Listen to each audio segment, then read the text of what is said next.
Hello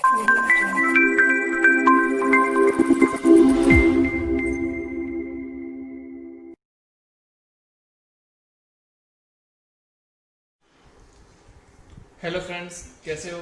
फिर से आपका स्वागत है आविषा अकेडमी में। मैं हूं आपके साथ हार्दिक पटेल। चलो शुरू करते हैं मैथ्स का लेक्चर। तो आज जो हम पढ़ने वाले हैं वो है हमारा पार्ट फ्रैक्शनल पार्ट फंक्शन। क्या पढ़ने वाले हैं हम? Fractional part function. अब इसका मतलब क्या होता है? सिंपल सी बात है, जो लिखा है वही उसका मतलब होता है कि फ्रैक्शनल पार्ट फंक्शन मतलब कि फ्रैक्शन। तो फ्रैक्शन में क्या चीज़ होती है? तो एक चीज़ है, इसको कैसे डिनोट करते हैं। पहली बात तो क्या है, डिनोट कैसे करते हैं? तो इसको डिनोट करते हैं कर्ली ब्रैकेट के अंदर। कैसे? कर्ली ब्रैकेट के अंदर। तो इसका मतलब होता है कि हमें x का जो भी पार्ट है, जैसे कि मैं बोल दूं x में अगर 1.2 है तो इसका हमें सिर्फ फ्रैक्शनल पार्ट आंसर में देना है। मतलब इंटीजर पार्ट है उसको नहीं देखना है, सिर्फ फ्रैक्शनल पार्ट को देखना है और उसको दिखा देना है। तो मैं आंसर क्या लिखूंगा? 0.2। अगर यहाँ पर 0.99 होता तो मैं क्या लिख देता? 0.99, क्योंकि इसका फ्रैक्शनल पार्ट क्या है? 0.99। अगर यहाँ पर 3.3 होता तो मैं क्या बोलता? भाई 3 तो इंटीजर पार्ट है, पीछे वाला 0.3 है वो क्या है? इसका फ्रैक्शनल पार्ट है। तो अगर पाई दिया होता तो कोई नहीं, 0.14, क्यों? पाई की वैल्यू को पता है 3.14 होती है। अगर ई दिया होता तो मैं लिख देता 0.718, आपको पता है 2.718 उसकी वैल्यू होती है। तो उसका फ्रैक्शनल पार्ट क्या होगा? 0.78। सिंपल सी चीज़ है। क्या करना है हमें? फ्रैक्शनल पार्ट फंक्शन का मतलब ये होता है कि जो भी आपको नंबर दिया जाए उसका हमें फ्रैक्शन निकाल के देना है। ठीक है? अगर मुझे नंबर दिया होता 1.78 तो मैं क्या बोलता? 0.78। ठीक है? तो ये आसानी से समझ में आ रहा है आपको कैसे निकालना है फ्रैक्शनल पार्ट फंक्शन। बट अगर मुझे कोई दे देता 1.2 नेगेटिव में, तो यहाँ पर एक ध्यान दे देना कि आपको यहाँ पर आंसर ये नहीं लिखना है -0.2 ना, ऐसे नहीं लिखना है। क्यों? क्योंकि जो आपको फ्रैक्शनल पार्ट फंक्शन है ऑलवेज क्या होगा? पॉजिटिव होगा। ये याद रख लेना, क्या होगा? ऑलवेज पॉजिटिव होगा। तो एक चीज ध्यान रखना, इसको ऐसे नहीं लिखना है। हमें क्या लिखना है? 1 माइनस जो आंसर आता है 1 माइनस पॉइंट लिखना है। क्या लिखना है? 1 माइनस 0.2। तो क्या आंसर आ जाएगा? 0.8। मतलब आपको ये 0.8 आया ना आया ये पता होना चाहिए, 1 माइनस आ जाएगा। अगर मेरे पास नेगेटिव आ गया 0.3 तो मैं क्या लिख दूंगा? 1 माइनस 0.3। अगर मेरे पास आ गया नेगेटिव पाई तो मैं बोल दूंगा 1 माइनस 0.14। अगर मेरे पास नेगेटिव में आ गया 2.38 तो मैं बोल दूंगा भाई 1 माइनस 0.38। समझ में आ रहा है? तो जो भी चीज़ें आपको मिले नेगेटिव में है तब क्या लिख दोगे? 1 माइनस लिख दोगे। ठीक है? फिर उसका आंसर जो भी आता हो आप कर दो, वो अलग बात है। इसका आंसर हम 0.62 भी लिखेंगे, बट कहने का मतलब आपको याद रहना चाहिए कि ये 1 माइनस होगा। ठीक है? तो आपको बस याद रखने के लिए मैं बता रहा हूँ कि हमेशा 1 माइनस करके ये आंसर लिख दिया करो। तो ये क्या था? फ्रैक्शनल पार्ट फंक्शन था। कोई भी बंदा इसको बता सकता है कि कैसे निकालना है। पॉजिटिव वैल्यूज के लिए डायरेक्टली आप बोल सकते हो, देख के पता चल रहा है। नेगेटिव के लिए आपको 1 माइनस कर देना है, बस ये याद रखना है। इसका मतलब जो हमारा फ्रैक्शनल पार्ट फंक्शन जो है उसका ग्राफ कैसा आएगा? अगर कोई मुझे पूछता है कि इसका ग्राफ कैसा आ सकता है तो मैं बताऊंगा इसका ग्राफ कैसा आएगा। 2 मिनट थोड़ा साइलेंट कर देते हैं। चलो, तो इसका ग्राफ कैसा आएगा? सिंपल सी चीज़ है। ग्राफ ड्रॉ करने के लिए आपको एक चीज़ पता होनी चाहिए कि इसकी वैल्यू क्या क्या हो सकती है। तो मैं बोल रहा हूँ यहाँ इसमें कौन सी ऐसी वैल्यू है कि मैं जो नहीं पुट कर सकता। एक्स की कौन सी वैल्यू में डालूँ जिसको मैं बोलूँगा कि पुट नहीं कर सकता। चलो इसमें एक और लेना रह गया। अगर मैं 3 लेता तो क्या आता आंसर? ओ, इसमें तो फ्रैक्शन पार्ट है ही नहीं, इसका मतलब डायरेक्टली बोल सकता हूँ 0 आएगा। मतलब -2 का क्या आता? हाँ, तो भी 0 आता। मतलब मैं 10 ले लेता तो भी 0 आता। क्यों? इसका मतलब सीधा है कि इंटीजर वैल्यू जब आ रही है, क्या आ रहा है? इंटीजर वैल्यूज जब आ रही है मेरा आंसर क्या आ रहा है? 0 आ रहा है। सिंपल सी बात है। तो अगर मैं 0 लेता हूँ तो मेरा आंसर क्या आएगा? 0। अगर 0 से 1 के बीच में मैं जाता हूँ, 0 के 1 के बीच में मैं जाता हूँ, बट 0 के 1 के बीच में कैसी वैल्यूज होगी? Fractional values. तो कैसे जाएगी? जैसे जैसे फ्रैक्शन वैल्यू मिलती जाएगी वो आंसर देता जाएगा। तो आपका आंसर इस तरीके से कुछ बन जाएगा। यहाँ पर 1 तक नहीं पहुँचेगा क्योंकि आपकी जो भी वैल्यू है वो क्या रहेगी? 1 से छोटी रहेगी। क्या रहेगी? आप देख लो, ऑब्जर्वेशन से पता चल रहा है ना। ऑब्जर्वेशन से पता चल रहा है। आपकी वैल्यूज देखो सब क्या है? 1 से छोटी है। सभी वैल्यूज देख लो 1 से छोटी है और ये 0 हो सकता है। तो मिनिमम वैल्यू क्या हो सकती है? 0। और हमें ये वैल्यू कहाँ मिलेगी? y इक्वल टू इस दर मिलेगी ना। तो 1 कभी नहीं होगा, y इक्वल टू 1 कभी नहीं होगा। ठीक है? 0 से 1 के बीच में ही फॉलो करेगी। इसका मतलब आप ग्राफ देखो, और मैं ग्राफ को अच्छे से इलैबोरेट करता हूँ। इस तरीके से ग्राफ आएगा।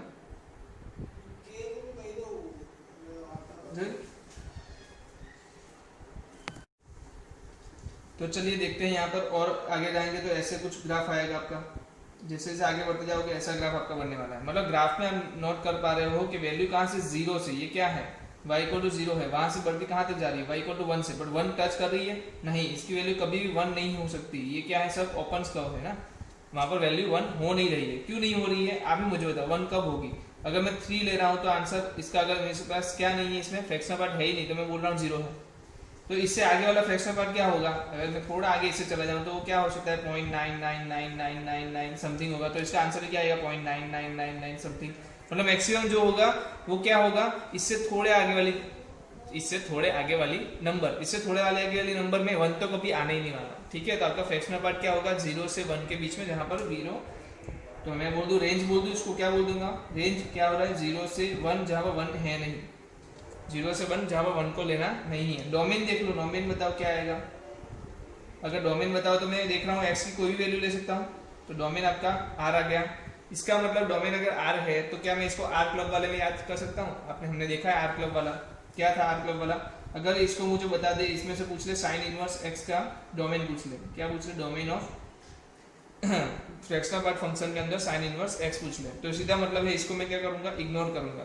क्यों इग्नोर करूंगा, क्योंकि ये क्या है, r क्लब का मेंबर है, तो इसको मैं इग्नोर कर सकता हूँ। सिर्फ मुझे साइन इनवर्स x का ही डोमेन दे देना है, तो उसका डोमेन क्या आ जाएगा, -1 से 1।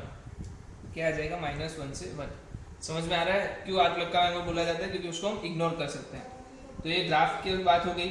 थोड़ी बहुत बात अगर मैं इसको और ज़्यादा से अच्छे से एक्सप्लेन करूँ तो ये 0 से 1 के अंदर इसको मैं क्या बोल सकता हूँ, अगर लाइन आपने पढ़ी है तो मैं बोल सकता हूँ y इक्वल टू x, इसको बोल सकता हूँ y equal to x minus 1। क्या बोल सकता हूँ, y equal to x minus 1। इसको मैं क्या बोलूँगा, y equal to x minus 2। इसको बोलूँगा y equal to x minus 3। तो कोई बंदा ऐसे भी लिख सकता है इसको कि y इक्वल टू फंक्शन में x जब क्या है, x का है 0 से लेके 1 के बीच में, क्या है 0 से लेके 1 के बीच में, तब आपका आंसर क्या आ रहा है, x आ रहा है। फिर आप देख लो x माइनस 1 कब आ रहा है, x माइनस 1 कब आ रहा है, 1 से लेके 2 के बीच में, 1 से लेके 2 के बीच में। आया समझ में? चलो फिर से देख लो, फिर क्या है आपके पास, फिर आपके पास क्या है, फिर आपके पास x माइनस 2, ऊपर लिखना है, ऊपर लिख लो, ऊपर लिखो तो भी चलेगा, कोई बात नहीं। तो x लिखे 3, तो x प्लस 1 कब होगा, सब होगा ना, -1 से x 0 के बीच में हो। x प्लस 2 कब होगा, सर -2 से लेके -1 के बीच में हो। तो इस तरीके से भी कोई डिनोट कर सकता है, ये भी एक तरीका है डिनोट करने का, बट ठीक है, इसको इतना याद रखने की जरूरत नहीं है। बट आपको एक ग्राफ ये पता होना चाहिए कि ग्राफ ऐसा होता है, और एक दूसरी कंडीशन जो रेंज इसकी है वो आपको पता होना चाहिए। क्या पता होना चाहिए, रेंज आपको एक चीज़ पता होना चाहिए। चलो कुछ प्रॉपर्टीज देख लेते हैं इसकी, क्या करते हैं, प्रॉपर्टीज देख लेते हैं। तो प्रॉपर्टीज क्या होगी, तो पहला केस तो है कि ये क्या होगा, ऑलवेज पॉजिटिव होगा। पहली प्रॉपर्टी जो जानने वाली है वो है ऑलवेज पॉजिटिव होगा। ये क्या होगा, ऑलवेज पॉजिटिव होगा, देख लिया आपने, क्योंकि वैल्यू इसकी क्या हो रही है, 0 से लेके बढ़ रही है, तो ये क्या होगा, हमेशा पॉजिटिव रहेगा। इसका मतलब कि ये जो आपका आंसर है वो ऐसा क्या होगा, ग्रेटर देन और इक्वल टू 0 आने वाला है। ठीक है, तो ये सर मैं बोल सकता हूँ अगर ये 0 है, इज इक्वल टू 0 है, देखा हमने यहाँ पर ऑब्जर्व किया था कि 0 कब कब आ रहा था, जब आपके पास फ्रैक्शनल पार्ट है ही नहीं। फ्रैक्शनल पार्ट नहीं है तो मैं उसको क्या बोल दूंगा, मैं इसको इंटीजर बोल दूंगा।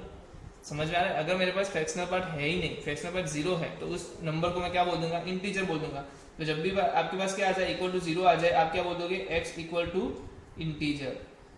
क्या बोल दोगे, x equal to integer. But sir अगर ये क्या हो जाए, ग्रेटर देन 0 हो जाए, मतलब अदरवाइज मतलब इक्वल टू 0 नहीं है बट ग्रेटर देन 0 है, तो मैं क्या बोल दूंगा, सीधा सीधा x नॉट इक्वल टू 0, मतलब x क्या नहीं है, x not equal to i।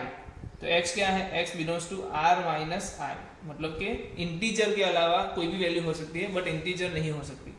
जब भी कहा, जब मेरा ये क्या हो जाए, ग्रेटर देन 0 आ जाए, तब मैं क्या बोलूंगा कि r माइनस आई होगा, मतलब r माइनस आई होगा, मतलब कि वो इंटीजर वैल्यू नहीं देगा, वो हमेशा क्या देगा, इंटीजर वैल्यू से कोई और वैल्यू देगा। मतलब देखो आप समझो, यहाँ पर मैं देख रहा हूँ इंटीजर वैल्यू के अलावा, मतलब 0 से बड़ा कौन है, ये 0 से बड़ा इंटीजर वैल्यू नहीं है, 0 से बड़ा इंटीजर वैल्यू नहीं है, 0 से बड़ा इंटीजर वैल्यू नहीं है, 0 है इंटीजर है, 0 है इंटीजर है। मतलब अगर आपका फ्रैक्शनल पार्ट फंक्शन जो है वो 0 आता है तो सिंपल का मीनिंग क्या होता है, वो इंटीजर होगा। अगर वो ग्रेटर देन 0 हो रहा है तो इसका सीधा सा मतलब क्या है, वो इंटीजर नहीं होगा। अब देखो मैं इसके लिए कोई एग्जांपल लिखूंगा आपको, सर ये यूज कहाँ पर होगा, तो मैं आपको एक जगह पर यूज करा देता हूँ। चलो एक ले लेते हैं वैल्यू,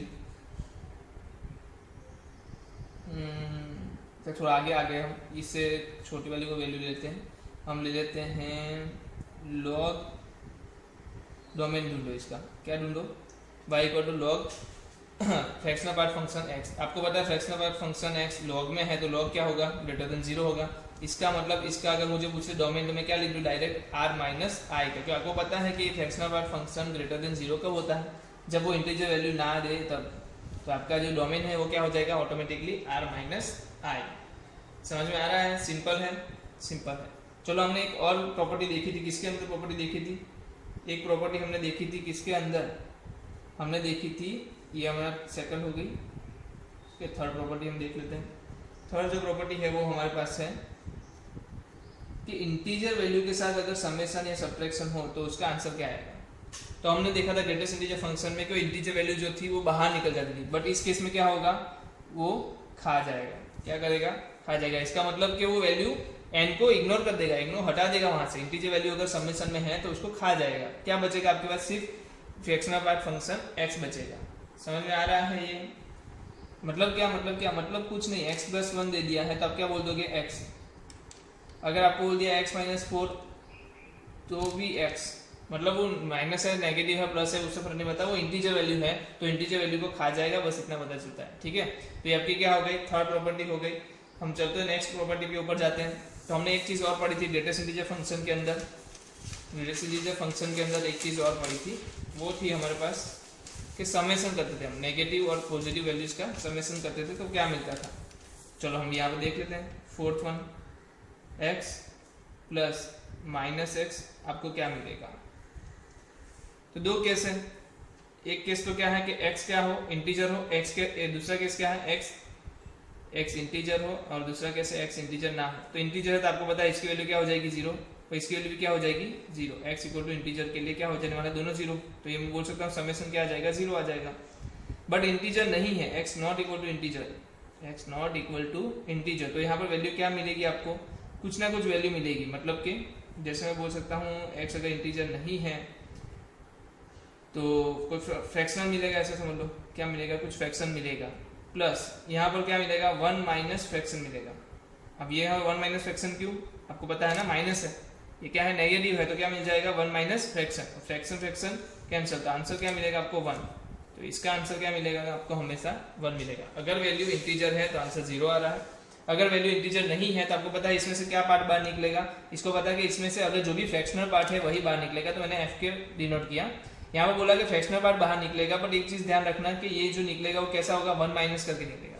चलो सपोज हम ले लेते हैं 0.2 और ले लिया मैंने माइनस 0.2, तो इसका आंसर तो आपको पता है क्या आने वाला है, 0.2, बट इसका जो आंसर आएगा वो क्या आएगा, 1 माइनस 0.2, तो 0.2 कैंसिल, मतलब आएगा 1। तो ये भी बहुत इंपॉर्टेंट प्रॉपर्टी है, जब हम फ्रैक्शनल पार्ट फंक्शन के अंदर दो नेगेटिव वैल्यूज का समेशन कर रहे हैं तो उसमें क्या हो रहा है, ठीक है, 0 आ रहा है, 1 आ रहा है, 0 कब आ रहा है, x इक्वल टू आई, मतलब कि इंटीजर है तब, अगर इंटीजर नहीं है तो क्या आंसर आ रहा है, 1 आंसर आ रहा है। ठीक है, नेक्स्ट देखते हैं, नेक्स्ट प्रॉपर्टी क्या है हमारे पास। अगर मुझे कोई चीज दे दे, जैसे कि मैं बोल दूं ये वाली चीज, चलो x मेरे पास है कुछ 1/2 दे दिया, चलो 1/2 दे दिया, तो कब कब 1/2 हो सकता है मुझे बताओ पहले तो। इसके लिए मैं ना ग्राफ पे ले जाऊंगा आपको, क्यों, पहले आप आंसर दे दो क्या हो सकता है। तो कोई भी एक बंदा बोल देगा सर x इक्वल टू 1/2 होगा, कोई बात नहीं, सही बात है, x इक्वल टू 1/2 पे आंसर क्या मिल रहा है आपको, फंक्शन का 1/2 मिल जाएगा, सिंपल सी बात है ना। बट सर मैं आपको ग्राफ पे ले जाना चाहता हूँ, ग्राफ कहाँ था मेरा, ग्राफ मिल जाए मुझे, ये रहा ग्राफ। अगर ग्राफ में आप देखो y इक्वल टू, देखो ये इसका आंसर 1/2, इसका मतलब क्या है, y इक्वल टू 1/2 ना, तो y इक्वल टू 1/2 कहाँ मिलेगा आपको, ये पता है, इन बीच में लाइन मिलेगा। तो क्या सिर्फ 1/2 पे 1/2 आ रहा है या और वैल्यूज पे भी आ रहा है, देख पा रहे हो, और वैल्यूज पे भी आ रहा है। और वैल्यूज मतलब ये क्या है, इंटीजर, ये क्या है इंटीजर, इसको मैं n बोल दूं, n, इसको मैं n बोल रहा हूँ, ये सब मेरे क्या है, n इंटीजर्स। तो इंटीजर्स से अगर मैं हाफ बढ़ता हूँ तब तक मैं बोल सकता हूँ कि वो क्या रहेगा, इंटीजर प्लस हाफ लूंगा तो मेरी वैल्यू क्या आएगी, हाफ। इंटीजर प्लस हाफ लूंगा तो क्या वैल्यू आएगी, हाफ। इंटीजर प्लस हाफ लूंगा तो वैल्यू क्या आएगी, हाफ। इसका मतलब कि यहाँ जो मैंने लिखा है वो 1/2 इनफ आंसर नहीं है, मतलब 1/2 आंसर है बट इनफ नहीं है, मतलब कि कुछ और भी हो सकता था, जरूरी है कि सिर्फ 1/2 ही हो। तो मैं बोलूंगा यहाँ पर आंसर क्या आएगा मेरा, x equal to n plus half, where n belongs to i, मतलब n क्या है आपका, इंटीजर वैल्यूज है। यहाँ पर कोई भी इंटीजर वैल्यू डालो, आप यहाँ वैल्यू रखो, आपको क्या मिलेगा, आंसर 1/2 ही मिलेगा। जैसे कि 3 प्लस हाफ रखो, क्या आंसर मिलेगा, 1/2। 2 प्लस हाफ रखो क्या मिलेगा 1/2, 0 प्लस हाफ रखो क्या मिलेगा 1/2, -3 प्लस हाफ रखो क्या मिलेगा 1/2 ही मिलेगा।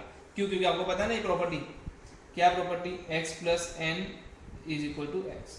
तो ये खा जाता है, n को खा जाता है, n को मतलब इंटीजर वैल्यूज को खा जाता है, ठीक है। तो यहाँ पर मैं खा जाता है तो कुछ भी रख भी सकता हूँ, ठीक है। तो यहाँ का मतलब क्या है, x इक्वल टू क्या आएगा n प्लस हाफ आएगा। दूसरी बात, अगर मुझे दे दे लेस देन ग्रेटर देन, चलो ग्रेटर देन कुछ a वैल्यू और लेस देन कुछ दे दे a वैल्यू।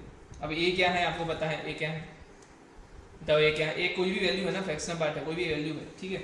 अब इसकी वैल्यू आपको एक चीज पता है, इसका एक डोमेन तो पता चल ही गया किसी को भी, कि ये कहाँ पे होता है, 0 से लेके कहाँ तक होता है 1 तक होता है, ये आपको पता है ना, 0 से लेके कहाँ तक होता है 1 तक होता है। तो मैं बोल सकता हूँ इसमें एक चीज क्या पता चल गई आपकी, ये कहाँ पर होगा, अभी 1 से छोटा ही होगा ना, अगर ये फ्रैक्शनल है तो 1 से छोटा ही होगा, इसमें सोचने वाली बात नहीं है। तो आपको ऐसी कोई चीज मिल जाएगी, समझ में आ रहा है, किसके लिए, इसके लिए ग्रेटर देन बोला है, चलो तो इसके लिए ले लो, ये ग्रेटर देन है तो मैं क्या बोलूँगा, a greater than x less than 1, तो यहाँ पर ये मिल जाएगा इस वाले केस के लिए। इसको कैसे सॉल्व करेंगे, तो इसको सॉल्व करने के लिए आपको क्या करना है, दोनों साइड n ऐड कर देना है, क्या करना है, n लेस देन और equal to x less than n plus a। कैसे, वैसे जैसे यहाँ पर किया था, जैसे यहाँ पर किया था, तो यहाँ पर भी क्या आएगा, n plus a less than और equal to fractional part function x less than n, ठीक है। तो n बहुत काम करेगा, इंटीजर है, क्योंकि आपको एक चीज पता चल रही है ना, आपका जो ग्राफ है वो हमेशा रिपीट हो रहा है, कितने टाइम में ऐसे ऐसे रिपीट हो रहा है, हर n की वैल्यू के लिए रिपीट हो रहा है। तो हर एक वैल्यू के लिए आपको क्या करना है, अलग अलग यूनिक लेने के लिए अच्छे से क्या करो, n को डिनोट कर दो, क्या करो, उसको n डिनोट कर दो। तो ये क्या हो गया, जैसे ही मुझे कोई इनइक्वालिटी मिलेगी तो मैं ऐसे डील करूंगा। चलो कुछ क्वेश्चन लेंगे तो शायद से आपको ज्यादा दिमाग में चलेगा, क्या होगा, अगर मैं कोई क्वेश्चन देता हूँ तो शायद से आपके दिमाग में ज्यादा आएगा।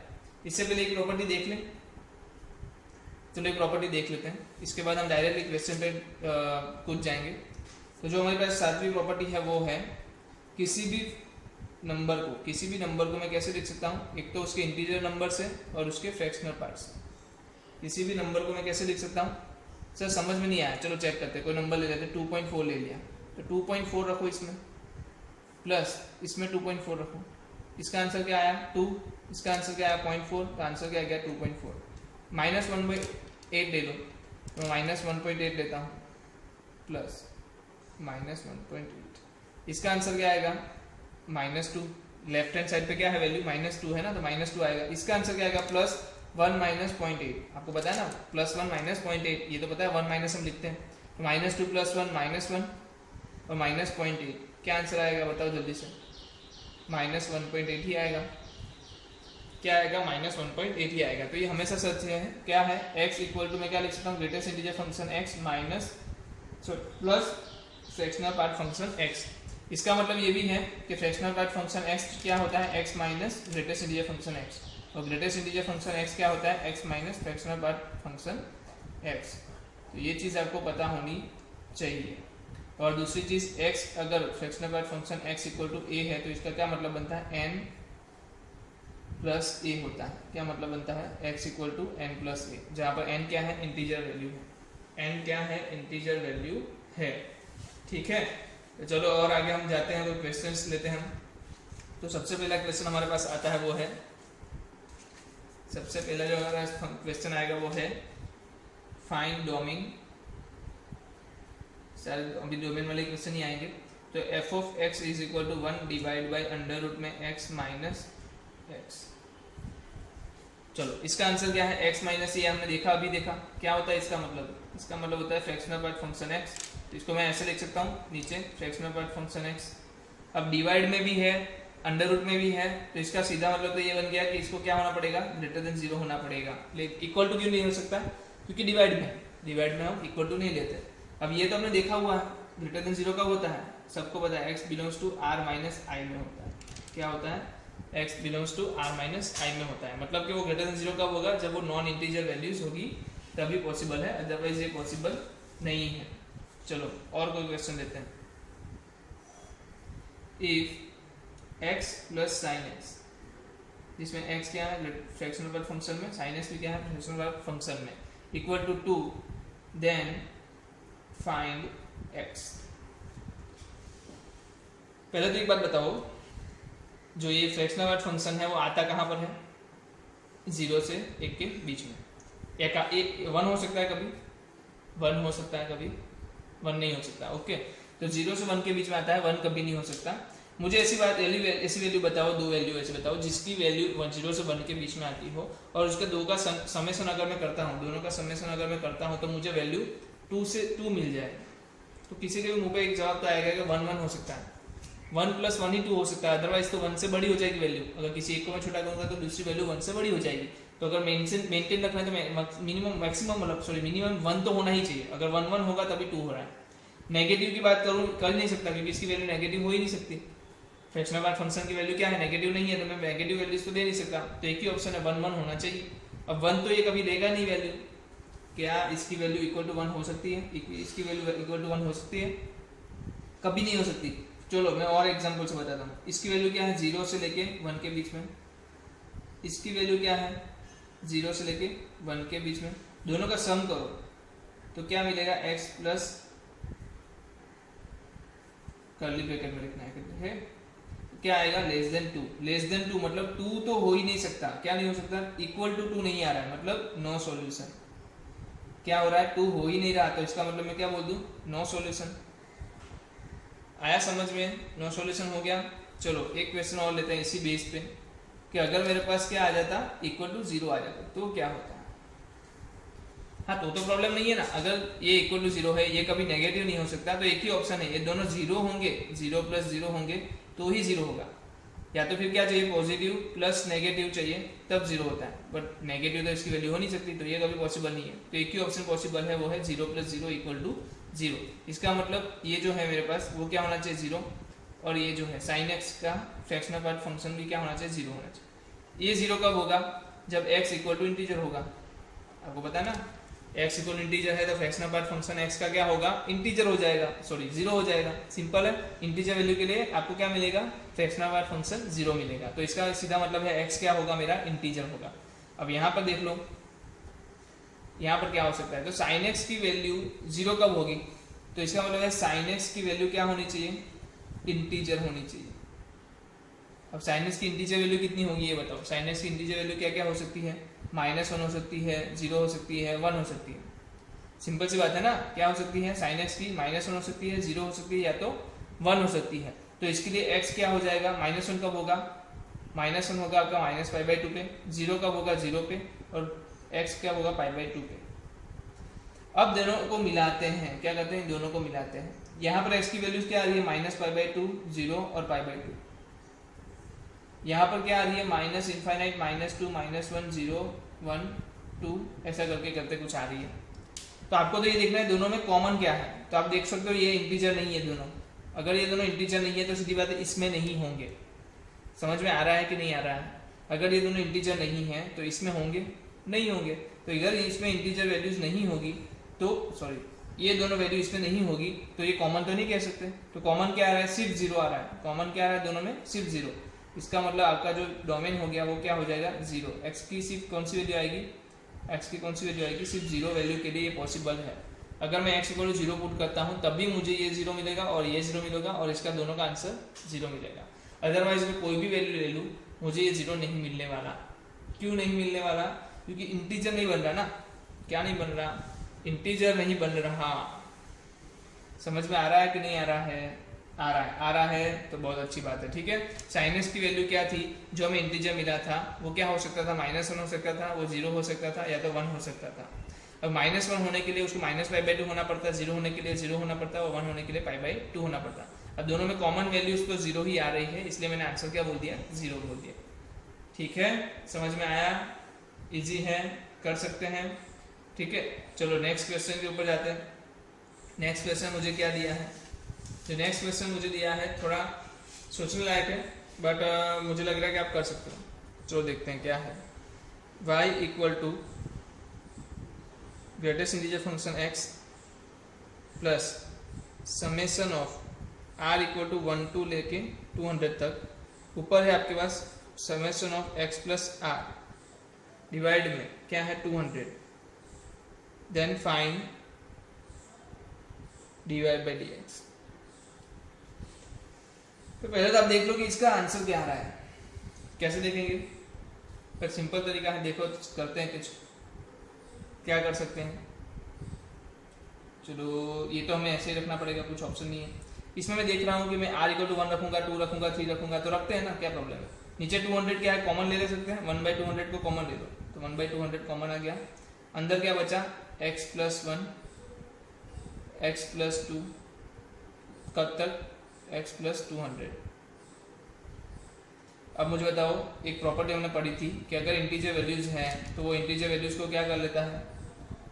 इंटीजर वैल्यूज को क्या कर लेता है? Fractional part function integer value को खा जाता है। कहने का मतलब +1 को कैंसिल कर दो, +2 को कैंसिल कर दो, ऐसे ही +200 को भी कैंसिल कर दो। बचेगा क्या? बचेगा fractional part function x, fractional part function x। ऐसा करते करते करते कितना? Fractional part function x। तो कितने fractional part of function x बचे? आपको पता है 1 से लेके 200 तक जा रहा हूँ, तो मतलब 200 बचे होंगे। इसको मैं क्या लिख सकता हूँ? 200 fractional part function x divide by 200 plus fractional part function x। 200 200 cancel, तो क्या आया? Greatest integer function x fractional part function x is equal to, आपको पता है इसका दोनों का सम क्या मिलता है? आपको x मिलता है। आपका ग्राफ क्या हो गया? y = x, तो dy बाई dx क्या आएगा? 1। सिंपल है, बहुत सिंपल है। आप सोच रहे हो उससे ज्यादा सिंपल है। समेशन दिया था r = 1 to 200, तो मैंने r की वैल्यू क्या रखी? एक बार 1 रखी, एक बार 2 रखी, एक बार 3 रखी, ऐसे करते करते 200 तक गए। अब देखा कि हमने फ्रैक्शनल पार्ट फंक्शन में जो इंटीजर की वैल्यू होती है वो इंटीजर की वैल्यू क्या हो जाती है? खा जाते हैं हम लोग। तो खाने की वजह से क्या हो गया? खाने की वजह से हो गया कि आपका जो फंक्शन था वो बन गया है सिर्फ fractional part function x, fractional part function x। ऐसा करते करते 200 टाइम, तो 200 टाइम है, इसका मतलब मैं 200 into fractional part function x लिख सकता हूँ। 200 200 कैंसिल आउट हो रहा है, तो बच क्या रहा है? सिर्फ greatest integer function x plus fractional part function x, और उन दोनों का समेशन आपको भी पता है क्या होता है? इक्वल टू x होता है आसान। चलो और एक क्वेश्चन ले लेता हूँ, जहां पर मुझे पूछी है रेंज ऑफ पूछा है x माइनस 2। क्या पूछा है? x माइनस 2, इसकी रेंज मुझे बतानी है। तो बता सकते हो आप? तो कैसे कर सकते हैं? पहले तो ग्रेटेस्ट इंटीजर फंक्शन दिया है। ग्रेटेस्ट इंटीजर फंक्शन में इंटीजर का क्या होता है? बाहर निकल जाता है। तो बाहर निकालो तो क्या होगा? -2 बाहर निकलेगा, और ऑलरेडी माइनस है। चलो मैं ऐसे माइनस को रखता हूँ आगे, तो ऐसी कुछ वैल्यू आ रही है ना।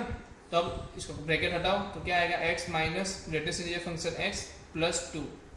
अब ये क्या होता है? कोई बता सकता है? x minus greatest integer function x किसी को भी पता है, फ्रैक्शनल पार्ट फंक्शन x होता है। अगर मैं पूरे नंबर में से सिर्फ इंटीजर वाला पार्ट निकाल दूँ तो क्या बचेगा? किसी को भी पता है, फ्रैक्शनल पार्ट बचेगा। तो फ्रैक्शनल पार्ट x प्लस 2, और फ्रैक्शनल पार्ट x की रेंज क्या है? कोई बता सकता है? हाँ सर, 0 से लेके 1 तक। फ्रैक्शनल पार्ट x की रेंज क्या है? 0 से लेके 1 तक प्लस 2। तो इसके साथ प्लस 2 करोगे तो आपको पता है क्या आंसर आने वाला है? 2 से लेके 3 तक। तो ये क्या हो गई? इसकी रेंज हो गई कि ये आंसर कहाँ तक जाएगा। तो इसका आंसर जो आने वाला है वो 2 से लेके 3 तक ही जाएगा। ठीक है, ऐसा क्वेश्चन अगर आपको कोई और दे दे तो क्या आप ये कर सकते हो? कैसे हुआ? x minus greatest integer function दिया था, तो उसका मतलब क्या बनता है? आपका फ्रैक्शनल पार्ट फंक्शन बनता है। तो फ्रैक्शनल पार्ट फंक्शन अगर बनता है तो आप डायरेक्टली क्या लिख सकते हो भाई? उसकी रेंज लिख सकते हो। +2 और +3 जो है उसमें ऐड या सब्ट्रैक्ट करके आप डायरेक्टली आंसर बता सकते हो। तो ऐसा क्वेश्चन मैंने होमवर्क में भी आपको दिया है, तो वहाँ भी आपको करने को रहेगा। ठीक है, बहुत आसान तरीका है। इसको क्या बोलेंगे? रेंज ढूंढना बोलेंगे। और रेंज के और क्वेश्चंस भी आएंगे, हम आगे पढ़ने वाले हैं उसके लिए।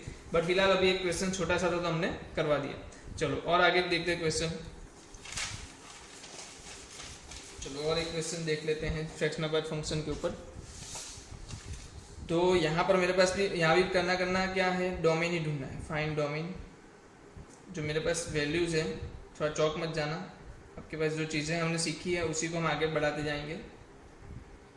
Fractional part function x minus 1। तो पहले तो मुझे पता है अंदर की चीज़ क्या होनी चाहिए, किसी को भी पता है, यही लिखेंगे हम कंडीशन। पहले अंडर रूट की कंडीशन लिखेंगे, तो ग्रेटर देन इक्वल टू 0 होना चाहिए। चलो दूसरी कंडीशन क्या है? Under root 4 minus x square है ना, 4 माइनस एक्स स्क्वायर क्या होना चाहिए? ग्रेटर देन और इक्वल टू 0 होना चाहिए। ये दो कंडीशन फुलफिल करनी है हमें। हाँ चलो ये भी तो कंडीशन है, बोलते नहीं है बट है, नॉट इक्वल टू 0, ये इक्वल टू 0 नहीं होना चाहिए। ठीक है कोई बात नहीं। तो हम यहाँ से देख लेते हैं। सबसे पहली चीज़ तो देख लो, 4 minus x square greater than और इक्वल टू 0 है। तो इसका मतलब क्या बनता है? 4 ग्रेटर देन और इक्वल टू 0 एक्स स्क्वायर। तो इसको आप पता है कैसे बनाते थे? याद करो, घर बनाते थे 2 -2 और 2 बनाते थे, फिर इनके बीच की वैल्यू लेते थे, क्योंकि x छोटा है तो आपके पास वैल्यू क्या आ गई -2 से लेके 2। किसके लिए? ये वाले कंडीशन के लिए। अब ये कंडीशन है, अब देखो ये तो अंडर रूट है, अंडर रूट हमेशा क्या होते हैं? पॉजिटिव। पूरी वैल्यू को क्या होना है? पॉजिटिव होना है, तो इसको भी क्या होगा? पॉजिटिव होना पड़ेगा, पॉजिटिव होना पड़ेगा। अगर ये पॉजिटिव हो गया तो आपको पता है इसके आंसर क्या मिलने वाला है? 2 फ्रैक्शनल वाला फंक्शन x -1, और बोला है इक्वल टू 0 भी नहीं होगा, तो इसका मतलब मैं क्या बोल दूं? ग्रेटर देन 0 ही बोल दूं डायरेक्ट। क्या बोलता मैं इधर? ग्रेटर देन और इक्वल टू 0 बोलता, बट ये क्या बोल रहा है? नॉट इक्वल टू 0 भी होना चाहिए, तो मैं क्या बोलूंगा? सिर्फ ग्रेटर देन 0। तो 2 फ्रैक्शनल वाला function x greater than 1, fractional वाला फंक्शन x ग्रेटर देन 1/2। तो यहाँ से आंसर क्या आएगा वो बताओ। तो आपको भी पता है इस टाइम पे आंसर क्या आने वाला है? n+12 greatest integer sorry not greatest fractional वाला फंक्शन x किससे बड़ा होगा? n+12 से बड़ा होगा, और कहाँ तक जाएगा? n+1 तक। कहाँ तक जाएगा? n+1 तक जाएगा, इससे छोटा रहेगा, n+1 से छोटा रहेगा। कैसे किया हमने ये? तो आपको पता है लेटेस्ट जो ये फ्रैक्शनल वाला फंक्शन है वो कहाँ है? 0 से लेके 1 के बीच में होता है। अब यहाँ से क्या पता चला कि 1/2 से बड़ा होगा, बट 1 से तो छोटा ही रहेगा ना हमेशा। सीधी सी मतलब है कि इसका मतलब क्या बनता है? n+12 लेस देन फ्रैक्शनल वाला फंक्शन x। सॉरी अभी n तो कब आएगा? जब हम x निकालेंगे। अभी तो फिलहाल क्या है? 1/2 से 1 के बीच में। अभी फिलहाल क्या है? 1/2 से 1 के बीच में है आंसर, क्योंकि बोला है ना ग्रेटर देन 1/2। ओके, अगर x में मैं कन्वर्ट करता हूँ तो क्या बन जाएगा? n+12 less than n+1, n+12 और लेस देन n+1। आप क्या करो, ये -2 के बीच के पास जो इंटीजर वैल्यू है ना उसकी वैल्यूज ले लो, क्योंकि हमने चेक क्या करना है? इसके बीच में ही चेक करना है ना, क्योंकि इसके बाहर वाला पार्ट तो हमें लेना नहीं है। तो हम चेक करते हैं इधर शांति से, चलो जल्दी से हम कर लेते हैं -2 -1 0 1 एंड 2। इनके बीच में हमें वैल्यूज लेनी है, इनके बीच में हमें वैल्यूज लेनी है। पहले मैं क्या करूँगा? -2 रखता हूँ, तो जैसे मैं -2 रखूँगा इसकी वैल्यू आंसर क्या आएगा? इसका आंसर क्या आएगा? -2 रखने पे -3/2 x, या -2 रखो क्या आएगा? -1। तो क्या होगा? -3/2 से लेके -1 के बीच में आएगा। ये क्या आएगा? -3/2 से लेके -1 के बीच में। तो यहाँ ले लो -3/2 से लेके 1, और ये -1 लेगा नहीं, -1 लेगा नहीं। क्या ये 1/2 ले सकता है? क्या ये 1/2 ले सकता है? 1/2 की वैल्यू ले सकता है? नहीं ले सकता। तो यहाँ भी मैं क्या बोल दूँ? -3/2 भी वो नहीं ले सकता। आप रख के चेक करो, -3/2 रखो क्या मिलेगा आपको? यहाँ -3/2 रखो तो 1 - 0.5 मिलेगा ना, 1 - 0.5 मिलेगा। तो 1 - 0.5 आप जब इसमें रखोगे 2 माइनस क्या मिलेगा? 1। तो 2 - 1 क्या हो जाएगा? 0। तो ये नहीं ले सकते, ठीक है। चलो और आगे एक वैल्यू देख लेते हैं। अब क्या करता हूँ? n = -2 रखा, n = -1 रखो। -1 रखते ही क्या मिलेगा? -1 + ½ क्या मिलेगा? -½ मिलेगा। कहाँ है -½? ये रहा। -½ से लेके क्या मिलेगा? -1 + 1 0। तो ये वाला पार्ट, और इसमें ये पार्ट नहीं आएगा। वैसे ही ये क्या मिलेगा? 1/2 से 1 के बीच में भी आएगा, फिर 3/2 से 2 के बीच में, बट ये दोनों को नहीं लेना है। तो मतलब जो आपका आंसर आ रहा है वो क्या आ रहा है? -3/2 से लेके -1 यूनियन क्या आएगा? -½ से लेके 0 यूनियन 1/2 से लेके 1 यूनियन 3/2 से लेके 2। ठीक है, तो ये आपका क्या हो गया? आंसर हो गया। कैसे पता चला? तो हमें यहाँ पर दो कंडीशन मिली थी। पहली कंडीशन थी 4 - x² ग्रेटर देन और इक्वल टू 0, वहां से हमें क्या मिला? -2 से 2 मिला। ठीक है, फिर दूसरी कंडीशन थी कि नीचे वाली जो चीज़ है वो पॉजिटिव होनी चाहिए, तो हमने पॉजिटिव ले ली। दूसरी बात वो इक्वल टू 0 नहीं हो सकती क्योंकि डिनोमिनेटर में है, तो हमने उसका भी ध्यान रखा और इक्वल टू की साइन हटाई। तो आपके पास क्या आ गया? 2 fractional part function x greater than 1। Answer क्या आया? Fractional part function x greater than 1/2 आया। आपको पता है उसकी वैल्यू क्या हो सकती है? 1/2 से लेकर 1 के बीच में हो सकती है। और जब भी आप फ्रैक्शनल पार्ट फंक्शन हटाते हो तो आपको क्या ऐड करना है? दोनों साइड n ऐड कर देना है। क्या ऐड कर देना है? n ऐड कर देना है। अब n ऐड करने के बाद आपको एक पता चल गई कि n की वैल्यू क्या हो सकती थी? इंटीजर वैल्यूज हो सकती थी। n की वैल्यू क्या हो सकती थी? इंटीजर वैल्यूज हो सकती थी। तो हमने उसी का फायदा उठाया, इंटीजर वैल्यू ही तो निकाली हमने। क्या वो निकाली? इंटीजर वैल्यूज निकाली। तो -2 ले सकता था, -1 ले सकता था, 0 ले सकता था, 1 ले सकता था, 2 ले सकता था। तो मैंने -2 से स्टार्ट किया तो आपको पता चला -3/2 से -1 के बीच में आ रहा है। जब मैंने माइनस क्या लिया? 1 लिया तो आपको ये मिला। ऐसे अलग अलग हमें रीजन मिले किसके अंदर? -2 से लेके 2 के बीच में। क्यों इतना ही चेक किया? क्योंकि आपको बोल दिया ना इसके बीच में ही आंसर आएगा। यहाँ देखो, अगर इसके बाहर जाए तो ये वाला नेगेटिव हो जाएगा, तो हमें इसके बीच में ही आंसर ढूंढना है। ठीक है, तो आपका आंसर क्या बन रहा है, माइनस 3/2 से -1, माइनस हाफ से 0, 1/2 से 1, 3/2 से 2, और इसके बीच में जो एंड पॉइंट्स है वो अंदर आंसर में आ नहीं रहे। ठीक है, तो ये ध्यान रख लेना। चलो, और अब एक मेथड बाकी रह रही है आपके पास, सिर्फ एक ही मेथड हमें देखने की बाकी रह रही है। जब आपको तीनों एक साथ आ जाए, तीनों एक साथ, क्या तीनों एक साथ, तो fractional part function x, greatest integer function x और एक्स, ये तीनों साथ में आ जाए तब ये यूज करना है। क्या करना है, तब यूज करना है। क्या यूज करना है तो मैं बताता हूँ आपको। चलो, हमारे पास एक क्वेश्चन भी ले लेते हैं हम लोग, एक काम करते हैं, यहीं पे ले, ओके चलो यहीं पे ले लेते हैं। एक क्वेश्चन मैंने ले लिया, 2 greatest integer function x minus x is equal to fractional part function x plus 1, तो x क्या होगा, हमें क्वेश्चन पूछा है x क्या होगा। अब ध्यान दीजिएगा यहाँ पर बहुत सही तरीके से। पहले तो मैं बोल रहा हूँ x क्या होता है, एक तो उसके अंदर इंटीजर वैल्यू होती है और उसके अंदर फ्रैक्शनल वैल्यू होती है। क्या होती है, एक तो इंटीजर वैल्यू होती है, एक तो इसके अंदर फ्रैक्शनल वैल्यू होती है।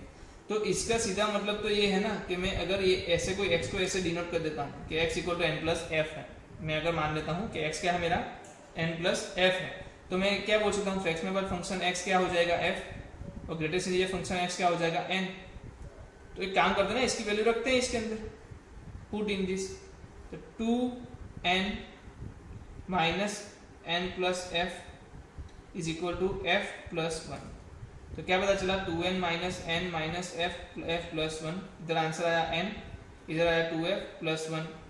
तो मुझे बता दो f क्या आया, f क्या आएगा n माइनस 1/2, f क्या आएगा n माइनस 1/2। अब आप एक चीज जानते हो, क्या जानते हैं हम, आप क्या जानते हो कि जो मेरा f है वो कहाँ से कहाँ आता है, f आता है 0 से 1 के बीच में, जी हाँ 0 की वैल्यू हो सकती है, इक्वल टू में आएगा, और यहाँ पर नॉट इक्वल टू वाली साइन। चलो, तो हमारे पास ये वैल्यू पता है कि ये होता है, हमेशा होता है ना, ये तो हमें पता है।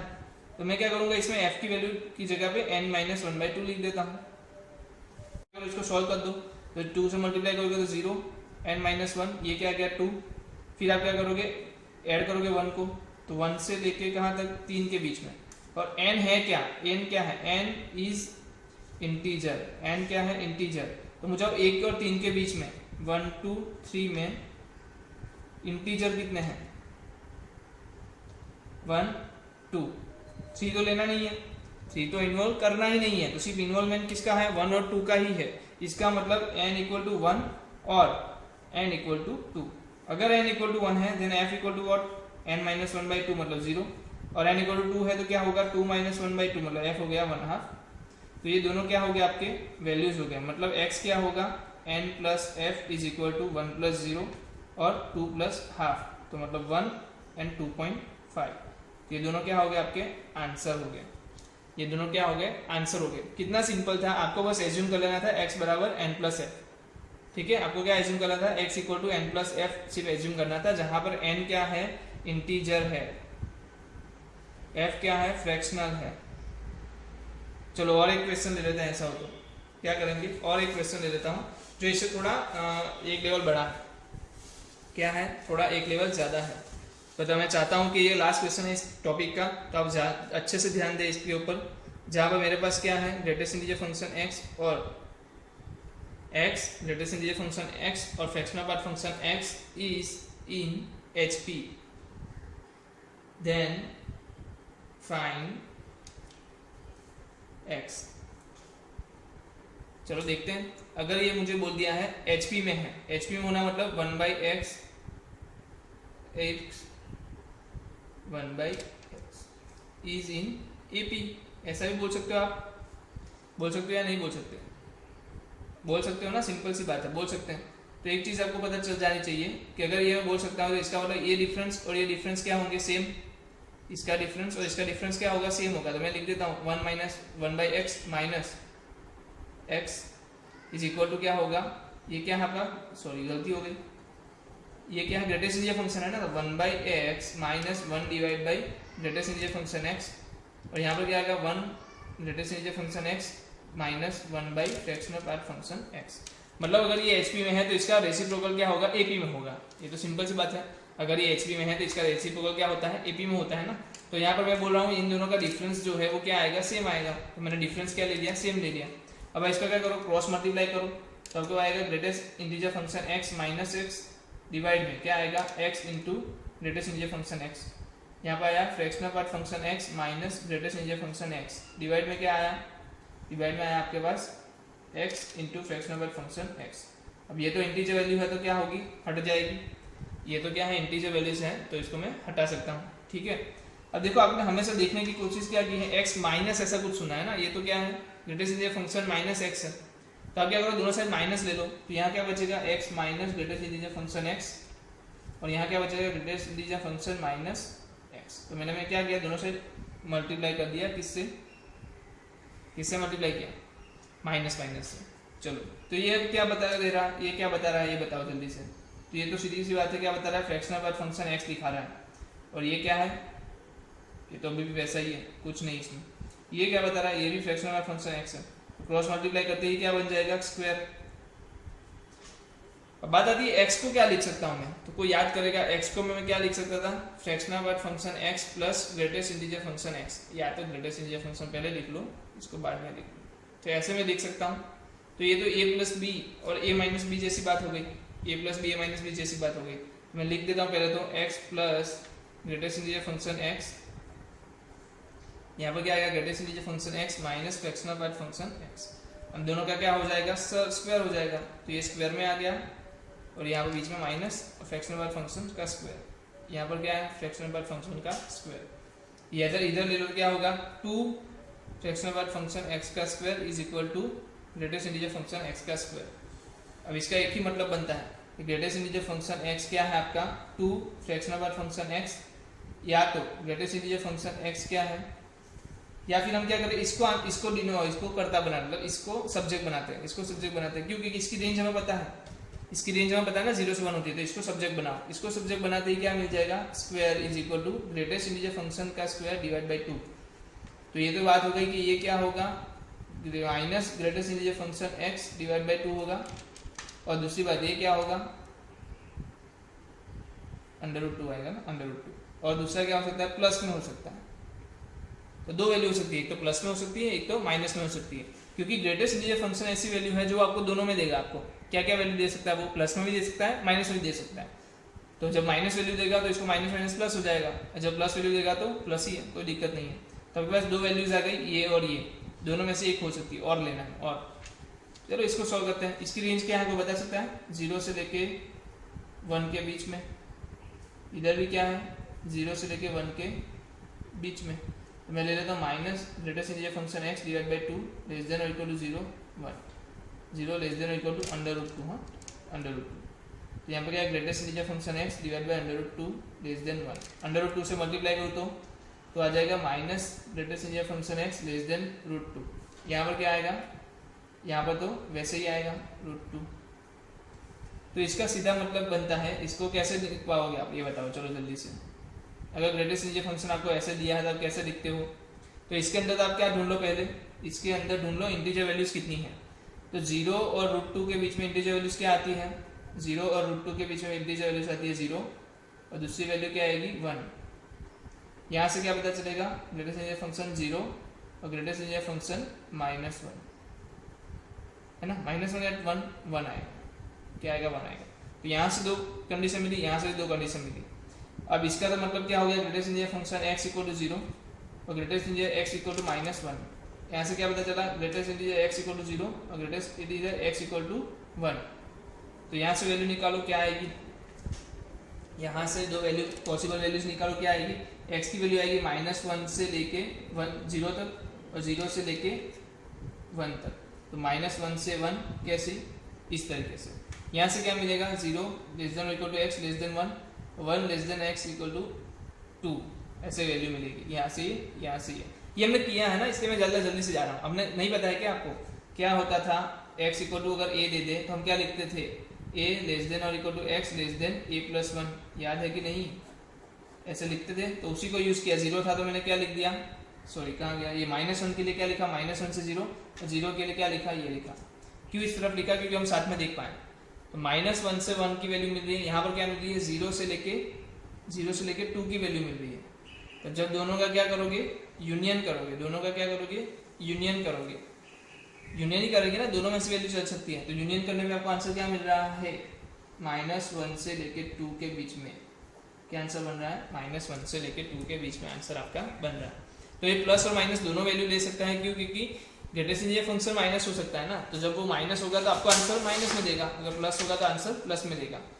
तो क्या है, ऐसे आंसर्स या ऐसे क्वेश्चंस आप सॉल्व कर सकते हो। किस तरीके से सॉल्व करने हैं, हमें डालना क्या है इसके अंदर, x प्लस, यहाँ तो हमने n+f डाला भी नहीं है, क्या किया हमने n+f डाला भी नहीं है, कुछ एक स्पेशल केस में से कह सकता हूँ कि स्पेशल केस क्वेश्चन है जहाँ पर आपने शायद और गड़बड़ी यहाँ पर हुई। चलो इधर तक तो समझ में सबको आ गया होगा, यहाँ से फिर से समझा देता हूँ। फ्रैक्शनल पार्ट फंक्शन का स्क्वायर है is equal to greatest integer function का स्क्वायर डिवाइड बाई 2।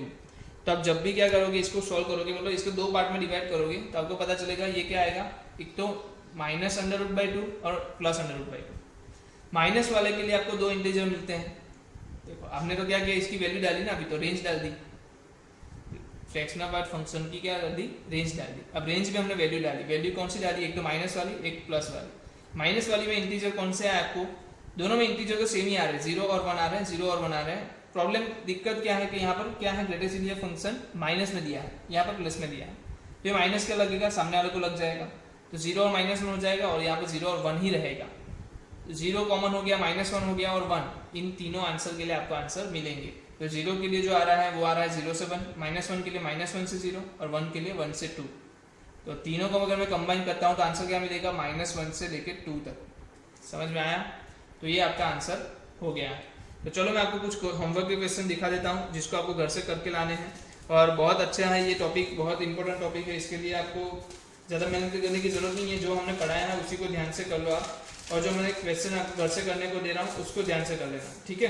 तो ये आपके पास क्वेश्चन आ गया, होमवर्क लिस्ट है, इसका आप स्क्रीनशॉट ले लो, और मिलते हैं नेक्स्ट लेक्चर में इसी क्वेश्चन के साथ सॉल्व करेंगे, और आगे सिग्नम फंक्शन भी पढ़ेंगे। और दूसरी बात, जो संडे को हमारी एक टेस्ट रहने वाली है, संडे को जो टेस्ट रहने वाली है वहाँ तक का सिलेबस, ये होमवर्क के क्वेश्चन जो है वहाँ तक का सिलेबस रहेगा, टिल हियर संडे एग्जाम, ठीक है। तो जितने लोगों को पता नहीं है संडे की एग्जाम में सिलेबस क्या रहने वाला है, तो मैं बोल रहा हूँ ये लेक्चर तक रहेगा, ये होमवर्क के जो क्वेश्चन है वो भी उसमें रहेंगे, तो आप नेक्स्ट इसको सॉल्व करें घर पे, और जो नेक्स्ट हमारा वो रहेगा, क्या रहेंगे, लेक्चर रहेगा, इसके अंदर ऐसा सॉल्यूशन मिलेगा, तो उसको भी भूलना मत रहिए, ठीक है। और उसके बाद मैं सिग्नम फंक्शन भी पढ़ाने वाला हूँ, तो नेक्स्ट जो टॉपिक हमारा नेक्स्ट लेक्चर में रहेगा वो है सिग्नम फंक्शन। चलो मिलते हैं फिर से।